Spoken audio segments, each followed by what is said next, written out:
Ooh, the saucy minx returns. Here I was thinking you'd run off with that rugged sailor. Ah, youth. You remind me of a young, less handsome version of myself. It seems like only yesterday that I was a wealthy son of privilege running for political office. Now look at me. Like all politicians past their prime, I've accepted a job as a wealthy political pundit. Times have indeed changed. Well, don't just stand there like a goose. Make yourself comfortable. If you've got a minute, I'd like to discuss an important but distasteful issue. Student fees. Some of you may insist that student government receives too much money. Indeed, this past year it received almost $140,000. That's a lot, right?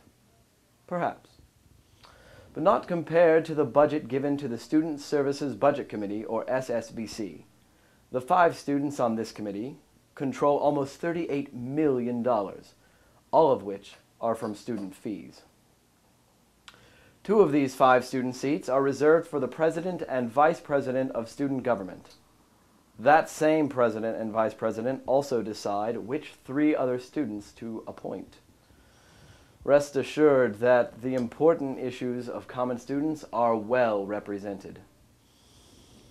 These students have the monumental task of deciding where our student fees should be spent. It's one of the best chances we have as students to show the administration what we find important. Their choices are used as an indicator for the desires of the entire student body. And I, so far, applaud their choices. Out of all 23 units at UT, the largest percentage increases in the budget were for the executive stipends of the Senate of College Councils and student government. It must have taken a lot of courage, but somehow those executive and executively appointed students found it in their hearts to give back to the people who they thought did the most for the student body.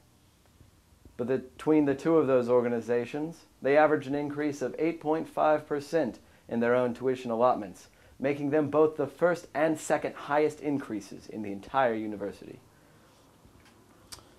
Anyway, I feel as though we've exhausted this issue.